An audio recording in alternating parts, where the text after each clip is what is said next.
پہنچی، یہ ساری باتیں اس نے بڑی تفصیل سے جرگے کے سامنے رکھی۔ آخر میں وہ یہ کہہ رہا تھا کہ معزز مشر، ہمارے لیے ایک اکیلے شخص کو انجام تک پہنچانا کوئی مشکل کام نہیں۔ فوج بھی یہاں پر ہمارا مقابلہ نہیں کر سکتی، بلکہ سچ تو یہ ہے کہ میرا قبیلہ فوج کے خلاف کارروائیوں میں شامل ہے۔ ہمارے لیے اصل مسئلہ ہمارے وہ قبائلی سردار ہیں جو فوج کے ساتھ مل کر ہمارے خلاف ہتھیار اٹھاتے ہیں۔ سردار قبیل خان کے قتل کے بعد اگر ہمارے مجرموں کو وشلام کا سردار خوشحال خان محسود پناہ نہ دیتا تو آج ہمارے دونوں مجرم بھی ختم ہو چکے ہوتے اور سردار جہانداد خان جیسا شیر بھی زندہ ہمارے درمیان موجود ہوتا۔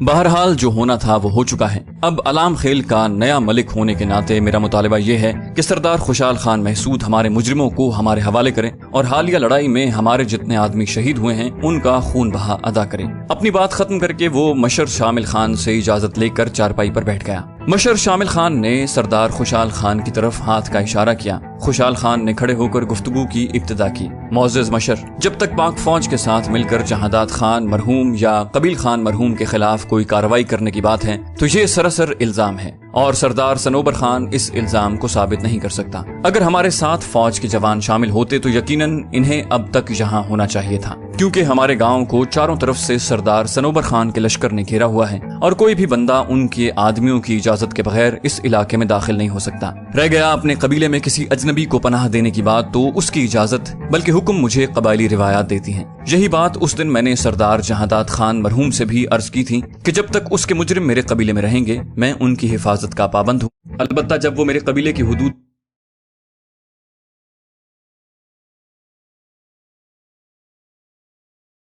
نکل جائیں تو پھر ان کا مجھ سے کوئی تعلق نہ ہوگا۔ مگر سردار جہانداد خان نے میری ایک نہ سنی اور اپنے بڑے لشکر کے زوم میں میرے قبیلے کا گھیراؤ کر لیا۔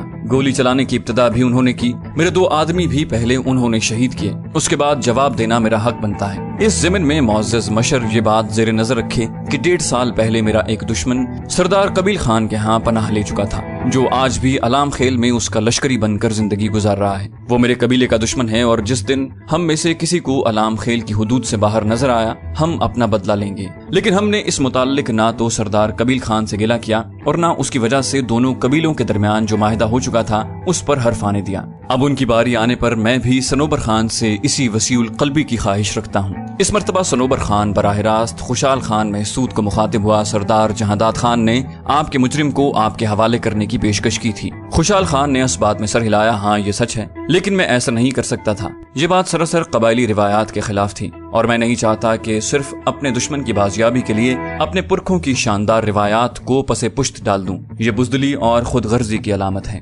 خوشحال خان کی بات کافی سخت تھی۔ صنوبر خان غصے ہوتے ہوئے بولا، بزدل کون ہے یہ جلد ہی پتہ چل جائے گا۔ مشر شامل خان داوڑ نے فوراً ان دونوں کو اپنی طرف متوجہ کیا۔ دونوں سردار ایک دوسرے کو دھمکی دینے یا نازیبا الفاظ کہنے سے گریز کریں۔ دونوں سردار خاموش ہو گئے۔ سردار خوشحال خان، کیا آپ کے پاس کوئی ایسا ثبوت ہے جس سے ثابت ہو کہ آپ کے مہمان ذیشان یا ایس نامی شخص کا تعلق آرمی سے نہیں؟ اس بارے میں سردار صنوبر خان نے جو بات کی ہے اس کی روشنی میں تو آپ کے دونوں مہمان مشکوک ہیں، کیونکہ دونوں نے بغیر کسی وجہ کے نہ صرف سردار قبیل خان کو قتل کیا ہے بلکہ اور بھی کئی ایسی کارروائیاں کی ہیں جن کی کوئی توجیہ نہیں کی جا سکتی، سوائے اس کے کہ آپ کے دونوں یا کم از کم ایک مہمان فوجی ہے اور دوسرا اس کا مددگار ہے، اور قبائلی روایات کے مطابق آپ سرکاری افراد کو ساتھ ملا کر کسی دشمن قبیلے کے خلاف کوئی بھی کارروائی نہیں کر سکتے۔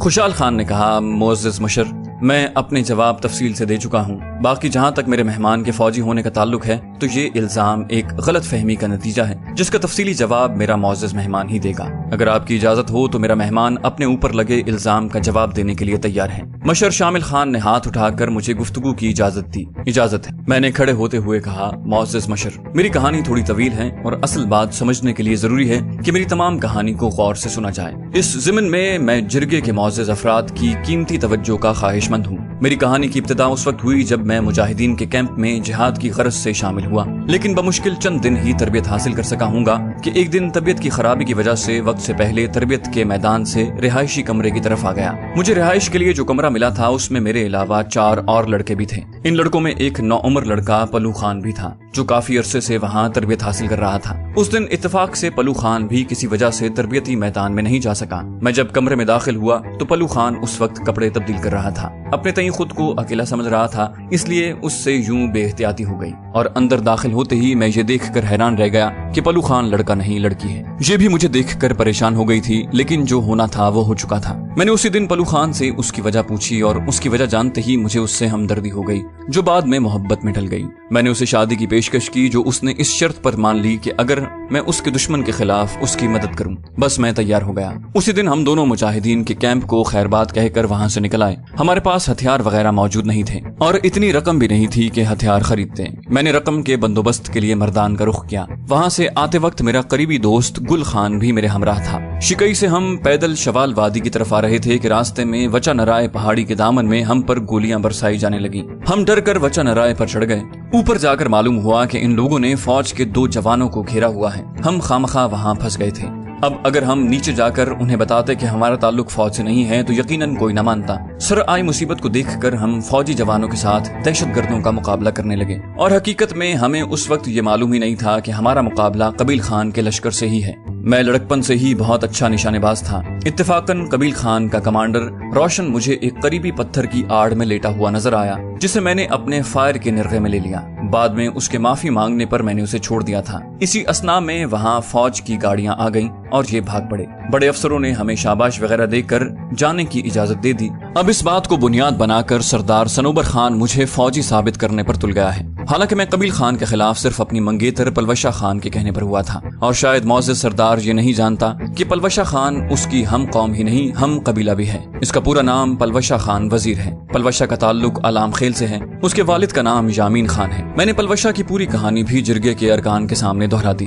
बाकी सरदार सकलैन खान के बेटे की शादी में अनारगुल को पलवशा ने इसलिए कत्ल किया क्योंकि अनारगुल वही शख्स है जिसने पलवशा के छोटे भाई को लात मारकर गाड़ी से नीचे गिराया था, जिसकी वजह से उस मासूम की मौत वाक़ हो गई थी। रोशन खान खुद उनके अपने आदमी की गोली का निशाना बना। 1-2 और कत्ल हमने अपनी जान बचाने के लिए किए थे और दिफा का हक हर इंसान को तो क्या जानवर को भी हासिल है। कबील खान की हवेली की तबाही और उसके साले खायस्ता गुल के कत्ल का इल्जाम मौजूद सरदार सनोबर खान बिल्कुल भी साबित नहीं कर सकता। ये बिल्कुल ऐसा ही इल्जाम है जैसा कि मेरा फौजी होना। मेरी तफसीली बात को तमाम ने बड़े गौर से सुना। पलवशा की लड़की होने का सुनकर हाजरीन में से अक्सरियत उसे घूरने लगी। वो सबसे बेनियाज खामोश बैठी थी। सनोबर खान खड़े होते हुए बोला, एक खूबसूरत लड़का लड़कियों की तरह लग सकता है, लड़की हो नहीं सकता। मैंने फौरन जवाब दिया, मौजूद मशर, इसका फैसला करना निहायत आसान है। कोई भी खातून पलवशा को खलवत में ले जाकर आसानी से इस हकीकत से पर्दा उठा सकती है। सनोबर खान ने फौरन पैंतरा बदला, ठीक है, मगर पलू खान है, पलवशा है या कोई तीसरी मखलूक है, इसके लड़की साबित होने पर इसका कबील खान पर लगाया गया बहतान कहाँ सच साबित होता है। यूं तो कल कला को मुझ पर बल्कि मुझे छोड़ें गुस्ताखी माफ, मौजूद मशर पर भी कोई इल्जाम लगाकर उनकी कीमती जान के दरपे हो सकता है। उसकी बात पर खामोश बैठी पलवशा गजबनाक होकर खड़ी हो गई और जिरगा मशर की इजाजत के बगैर जज्बाती लहजे में बोली, कबीले के सरदार की हैसियत कबीले के बाप की सी होती है और कबीले की लड़कियां उसकी बेटियां होती हैं। एक बाप जब अपनी ही बेटियों पर बुरी निगाह रखने लगे और अपनी ही बेटी को जिनसी हवस का निशाना बनाकर कत्ल कर दे तो उसके वारिस किससे इंसाफ की भीख मांगे। इज्जतों के रखवाले जब लुटेरे बन जाते हैं तो लुटने वाले बदला लेने के लिए किसी भी हद तक जा सकते हैं। कबील खान ने न सिर्फ मेरी बहन सबू गुमाए को अपनी हवस का निशाना बनाया, बल्कि वो मेरे भाई, बाप और बहन का कातिल भी था। ये आज से 9-10 साल पहले का वाकया है। उस वक्त मैं 7-8 साल की बच्ची थी। मेरा पूरा खानदान उस जालिम ने बर्बाद कर दिया और उसी वक्त से मैं और मेरी माँ ने अपनी जिंदगी का मकसद कबील खान की मौत को बना लिया। अगर इससे मुताल्लिक किसी को भी कोई शक हो तो मैं मौजूद जिरगे से 1-2 दिन की मोहलत तलब करती हूँ। अलाम खेल में कई ऐसे अफराद मौजूद हैं जो मेरे हक में गवाही देने पर तैयार हो जाएंगे। अचानक एक आवाज आई, अलाम खेल जाने की जरूरत नहीं है बेटी, मैं इस बात का गवाह हूँ कि कबील खान ने ये सब कुछ किया है जिसके बारे में ये बच्ची बात कर रही है।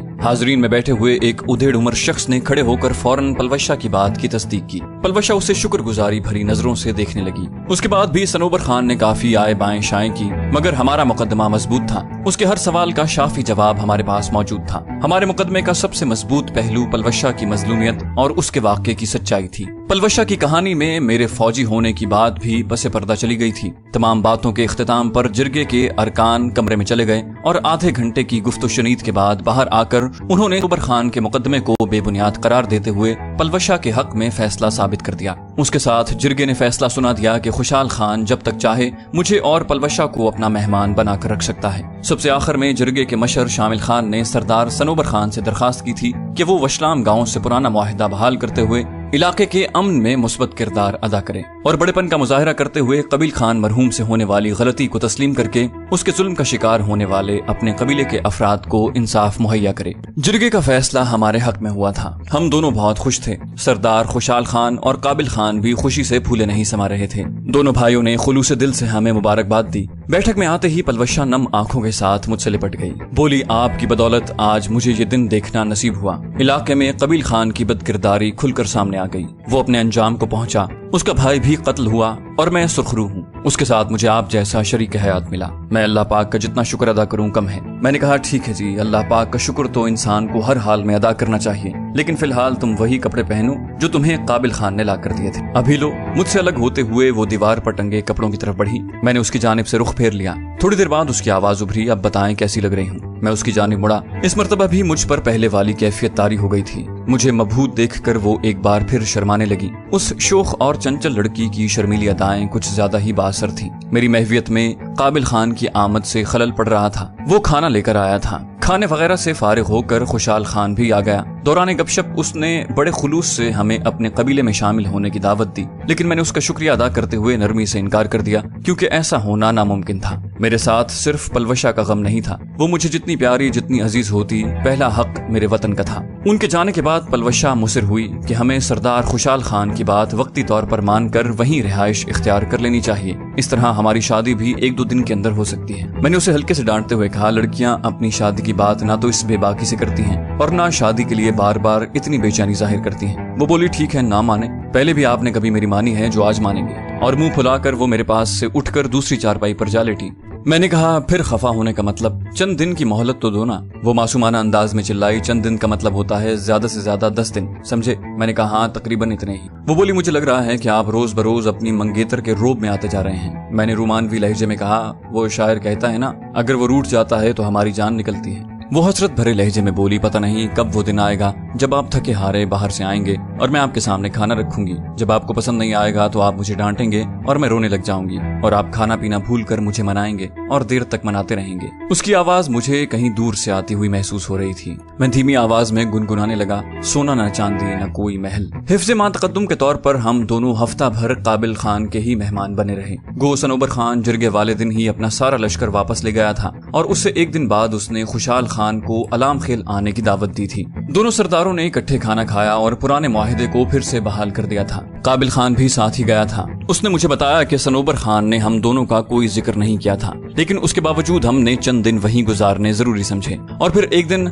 हम सुबह सवेरे वहां से जाने को तैयार थे। वशलाम से हमने डी ब्लॉक जाना था। वहां से पलवशा को अलाम खेल तक छोड़कर आता और वो अलाम खेल से गाड़ी में बैठकर अंगूर अड्डे पहुंच जाती। अपनी शनाख्त छुपाने के लिए उसने काबिल खान से एक बुर्का मंगवा लिया था। रास्ते के लिए काबिल खान ने हमें पुरतकल्लुफ खाना बना कर दिया। मैंने दोनों सरदारों से अलविदाई मुआनिका किया, जबकि पलवशा के सर पर दोनों ने शफकत भरा हाथ फेर कर हमें रुखसत कर दिया। सरदार खुशाल खान ने हमें चंद मुहाफिज साथ ले जाने का मशवरा भी दिया, लेकिन मैंने शुक्रिया के साथ इनकार कर दिया। इसी तरह नदी नाले, घने दरख्त, झाड़ियों के झुंड, ऊंची चोटियां, उभरी हुई टेकरियां, नशेबी इलाका और ढलवानों पर सफर करते रहे। दोपहर को मौसम ने तेवर बदले और हमें एक गार में पनाह लेना पड़ी। सबसे पहले तो हमने खुश्क लकड़ियों का अंबार जमा किया और फिर आराम करने लगे। शाम को खाना वगैरह खाकर वो मुझे आराम करने पर इसरार करने लगी। उसके तई अगर वो सो गई थी तो मैंने उसे जगाना ही नहीं था। उसकी जिद के आगे हथियार डालते हुए मैं लेट गया। उस दिन मोर्चे में तो मैंने उसकी गोद में लेटने से इनकार कर दिया था, लेकिन इस वक्त गार में वो अपनी मनवा कर रही। मैं ये भी जानता था कि उसने मुझे 12-1 बजे नहीं जगाना था और वो सारी रात इसी तरह बैठे बैठे गुजार देती। लेकिन हम स्नाइपर्स की नींद उमूमन मर्जी की ताबे होती है। ना तो हम इतनी गहरी नींद सोते हैं कि माहौल से बेखबर हो जाएं और ना ही मुसलसल नींद में डूबे रहते हैं। बेशक पलवशा भी तरबियत याफ्ता थी, लेकिन उसकी तरबियत इस नहज पर नहीं हुई थी जिस तरह हम स्नाइपर्स या कमांडोज की होती है। उसके साथ वो अल्लड़ दोशीजा भी थी और उसकी उम्र की नींद तो यूं भी आदमी को गाफिल कर देती है। 12:30 बजने को थे जब खुद ब खुद मेरी आंख खुल गई। उस वक्त पलवशा भी गार की पथरीली दीवार से टेक लगाए बैठी थी। वो गाहे गाहे जलती हुई आग पर लकड़ी का टुकड़ा रख देती।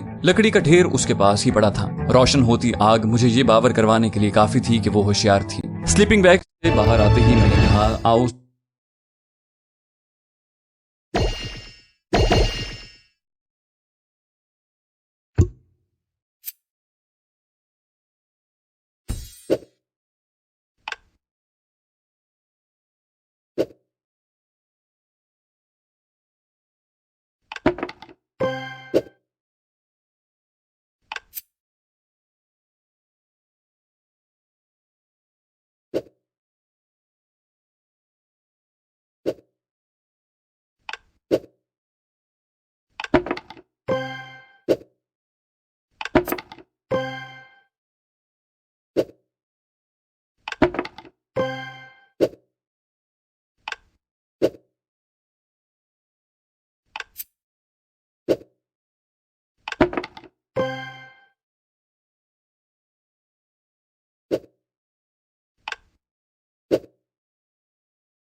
आओ सो जाओ। वो बोली इतनी जल्दी जग गए? मैंने कहा करीबन 1 घंटा होने वाला है, इसलिए चुपचाप रजाई में घुस जाओ। और वो मुंह चढ़ाते हुए स्लीपिंग बैग में घुस गई। तकिया उसे वही मिला था जिसकी वो दिल में ख्वाहिश रखती थी। चाय का खुश्क राशन हमारे पास मौजूद था। सुबह चाय और रात की बची हुई रोटी से नाश्ता करके हम एक बार फिर रवाना हो गए। दोपहर 12-1 बजे के करीब हम डी ब्लॉक पहुंच गए थे। संतरी को अपनी शनाख्त करवा कर मैंने बैरेट M7 और दूसरे सामान का थैला वहीं छोड़ा और सिर्फ क्लैशनकोफ और पिस्तौल लेकर पलवशा के साथ रवाना हो गया। उसके पास भी क्लोज बट वाली क्लैशनकोफ और कबील खान से छीना हुआ कीमती पिस्तौल मौजूद था। आगे का सफर मुसलसल उतराई पर मुश्तमिल था। दोपहर तक हम उस जगह पर पहुंच गए थे जहां से हमें आर्जी तौर पर अलविदा होना था। राजू वो सिसकते हुए मुझसे लिपट गई। मैंने कहा रोती क्यों हो, 2-3 दिन की बात है, मैं बस अपनी छुट्टी करवा कर परसों तरसों तक अंगूर अड्डे पहुंच जाऊंगा। वो बोली देर न कर देना। मैंने कहा फिक्र न करो और मुखाबरे पर राब्ता करो। रोजाना रात के 8 बजे चैनल नंबर 5 पर मैं अपनी जान की आवाज सुनने आऊंगा। उसने मुंह बसूरा अगर 3 दिन से 1 घंटा भी ज्यादा लगाया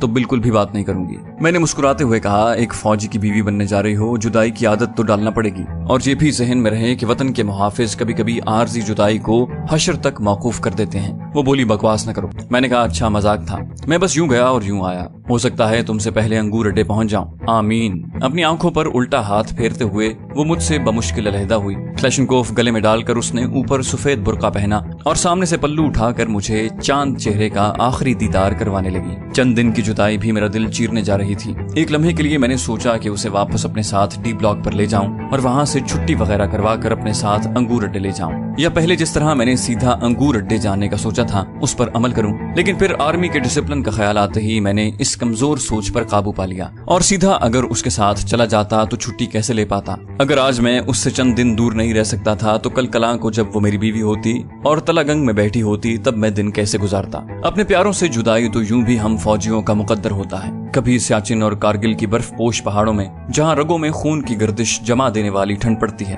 वहां अपने प्यारों की यादों का अलाव जलाकर इस गर्दिश को रवां रखते हैं। कभी वजीरिस्तान की बारूद उगलती वादियों में अपने लिए दुआएं करने वालों की मनाजात से हौसला पाकर दुश्मन को मुंह तोड़ जवाब देते हैं। कभी सिंध के खुश्क सहराओं में प्यास और गर्मी का मुकाबला ये सोचकर करते हैं कि कम से कम हमारी वजह से वतन अजीज की कितनी माएं, बहनें, बेटियां, भाई और बुजुर्ग आराम की नींद सो रहे हैं। कभी बलूचिस्तान के बेआबोगयाह पहाड़ियों में पसीना बहाते हुए दिल को वो वक्त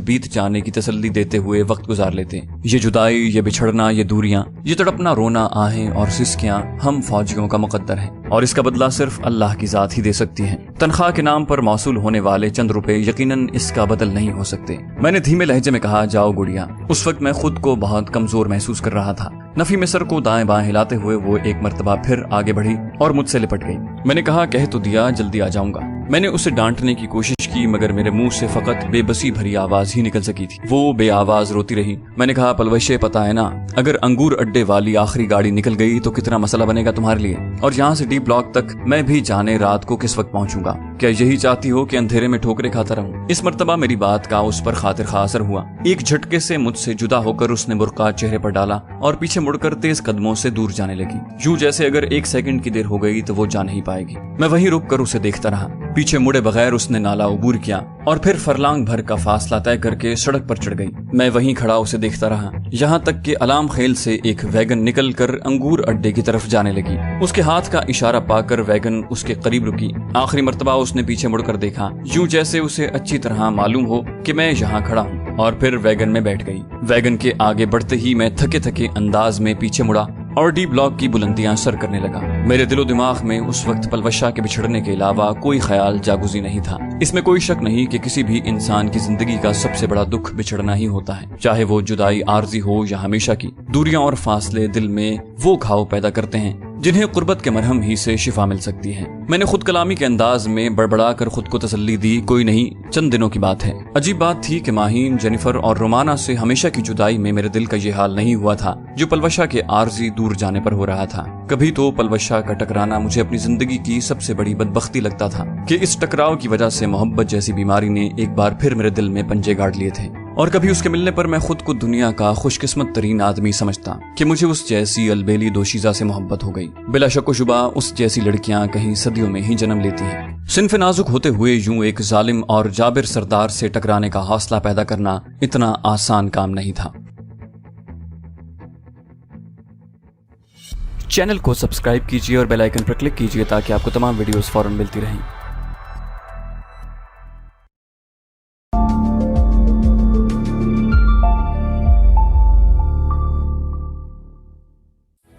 मैं एक पाकिस्तानी स्नाइपर वजीरिस्तान में दहशतगर्दों के खिलाफ एक खतरनाक मिशन पर। कहानी की तरफ जाने से पहले आपसे गुजारिश है कि चैनल को सब्सक्राइब कीजिए और वीडियो को लाइक कीजिए। आइए कहानी की तरफ चलते हैं।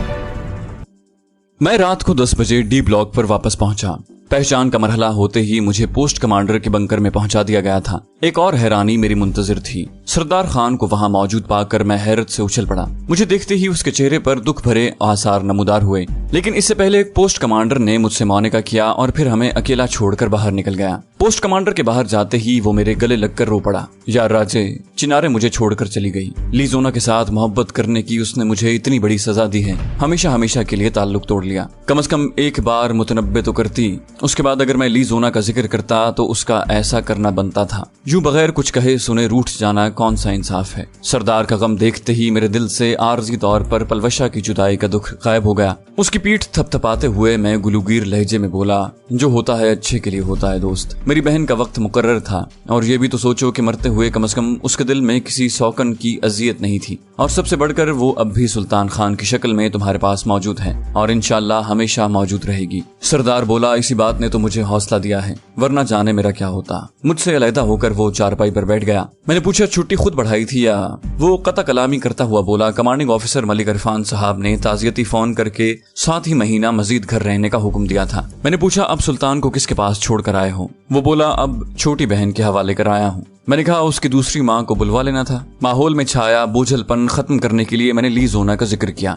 वो बोला, उसके पास जाने की तो हालत नहीं थी, अलबत्ता उसका जो टूटा फूटा पता जहन में था, आते हुए उसे एक खत पर लिख कर डालाया हूँ। अब जापान जाकर उसे क्या ढूंढता फिरता। ये भी मुमकिन है कि वो किसी छोटे कद और चिंदी हुई आंखों वाले जवान की जानिब इशारा करके कहती, इससे मिलो, ये है मेरे शौहर नामदार, अभी चंद माह ही हुए हैं शादी को। चूंकि आपका फोन नंबर मेरे पास नहीं था इसलिए दावत नहीं दे सकी। उसने ये तमाम बातें मजाहिया अंदाज में कही थी, मगर अपने लहजे में शामिल दुख को छुपा न सका था। मैंने उसे तसल्ली देते हुए कहा, अगर वो तुम्हारी किस्मत में हुई तो जरूर मिलेगी। वो तुमसे मोहब्बत करती थी और मोहब्बत करने वाले इतनी जल्दी हार नहीं मानते। वो बोला, अच्छा यार, इन बातों में मुझे कबील खान की मौत तो भूल ही गई थी। मुबारक हो, तुमने बहुत अच्छी कारकर्दगी दिखाई है। मुझे यहाँ पहुंचकर ही पता चला है कि उसका कांटा निकल गया है। अलबत्ता तुम लापता थे इसलिए काफी परेशान था। मैंने कहा, शुक्रिया। कबील खान का जिक्र आते ही शोख और चंचल पलवशा की तस्वीर आंखों में लहराने लगी। मेरा दिल एकदम चाहने लगा कि उड़कर उसके पास पहुंच जाऊं। सरदार की आवाज मुझे ख्यालात की खूबसूरत दुनिया से बाहर लाई। किन ख्यालों में खो गए? मैंने कहा, कुछ नहीं यार। वो बोला, राजे एक बात तो बताओ।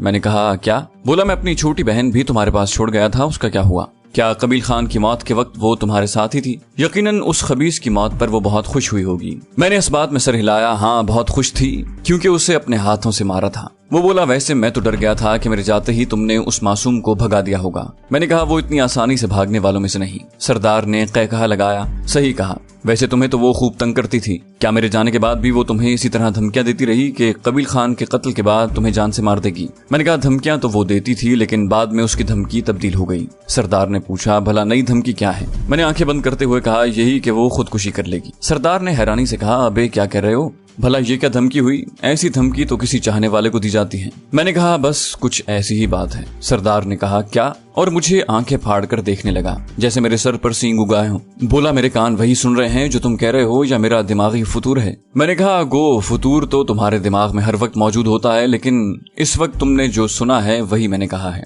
खुशी और हैरत की मिली जुली कैफियत से वो मुझसे लिपट गया। मगर ये सब हुआ कैसे? मैंने कहा, पता नहीं यार, बस एकदम मुझे लगा कि वो मेरे लिए नागुज़ीर हैं। इतनी के बाकी लड़कियों के बगैर तो मैं आज तक भी जिंदा हूँ, लेकिन उसके बगैर मैं जिंदा नहीं रह पाऊंगा। वो बोला, राजे यूं एकदम ये सब कैसे हो गया? मुझे पूरी तफसील से सारी कहानी सुनाओ। मैंने तफसील से उसके सामने सब कुछ दोहरा दिया। जाने कब से मैं तरस रहा था कि कोई राजदार मुयस्सर हो। सरदार बोला, मतलब तुम अभी उसे रुखसत करके आ रहे हो? अगर मुझे पता होता तो अपनी बहन से मुलाकात ही कर लेता। मैंने कहा, वो भी तुमसे मिलकर बहुत खुश होती। सरदार बोला, होटल के अंदर जब मैं तुम्हारी गैर मौजूदगी में उसे समझा रहा था कि मेरे आने तक तुम कोई उल्टी सीधी हरकत न करना, उसी वक्त उसने मुझे यही कहा था, सरदार भाई फिक्र न करो, तुम्हारे राज्य को तो मैं ऐसा सीधा करूंगी कि वापसी पर इसे पहचान नहीं पाओगे। और यकीनन जैसा कहा था वैसा ही कर दिया। उसी वक्त वहाँ रखे सरकारी फोन की घंटी बजी, मगर हमने उसे नजरअंदाज कर दिया। फोन 2-3 मरतबा बजकर खामोश हो गया। मुझे अनकरीब ही अपने दोस्त के सर पर सेहरा सजता दिखाई दे रहा है। सरदार ने ख्याल जाहिर किया। मेरे जवाब देने से पहले ही दरवाजा हल्के से बजाकर एक आदमी ने अंदर झांका। बोला, सर औरंगजेब साहब बात करना चाह रहे हैं। मैंने कहा, माजरत, हमने सोचा पोस्ट कमांडर के लिए कॉल है। फोन एक बार फिर बजने लगा। मैंने रिसीवर उठाकर कान से लगाते हुए कहा, अस्सलाम वालेकुम सर, जीशान बात कर रहा हूँ। दूसरी तरफ से आवाज आई, वालेकुम अस्सलाम जनाब, बहुत बहुत मुबारक हो, एक मूजी को तुमने इस खूबसूरती से ठिकाने लगा दिया। मैंने कहा, शुक्रिया सर, बस अब कुछ दिनों की छुट्टी दरकार है। मैंने फौरन अपना मसला बयान किया कि मैं सुबह सवेरे ही अंगूर अड्डे जा रहा हूँ। मेजर औरंगजेब ने हैरानी से पूछा, क्या सरदार ने तुम्हें कुछ नहीं बताया? मैंने कहा, नहीं सर, सरदार से तो बस उनकी बीवी के बारे में ताज़ियत की है और फिर मैं उसे अपने वाकयात सुनाने लगा। इस दौरान आपकी घंटी बज गई। वो बोले, वैसे मैंने इत्तेफाकन पोस्ट कमांडर से बात कर ली है, उसने तुम्हारी वापसी के बारे में बता दिया और मैंने तुमसे बात करना जरूरी समझा, वरना इतनी रात गए मैं फोन नहीं किया करता। मैंने कहा, आप जिस वक्त फोन करें सर, इससे मुझे कोई मसला नहीं, मेरा मसला तो छुट्टी है, आप मुझे इजाजत दें कि मैं सुबह रवाना हो जाऊं। मेजर औरंगजेब के लहजे में हुक्म से ज्यादा इल्तिजा का अंसर नुमाया था। बोला, अगर कोई ज्यादा संजीदा मसला नहीं है तो 1 हफ्ता मेरी खातिर रुक जाओ। मैंने कहा, अल्लाह पाक हम सबको मसाइल से महफूज रखे सर, बहरहाल आपकी ख्वाहिश मेरे लिए हुक्म का दर्जा रखती है, मैं 1 हफ्ता सब्र कर लेता हूँ। वो बोले, शुक्रिया जीशान, बाकी तफसीलात तुम्हें सरदार से मालूम हो जाएंगी। मैंने कहा, ठीक है सर, फी अमानिल्लाह। रिसीवर नीचे रखकर मैं सरदार की तरफ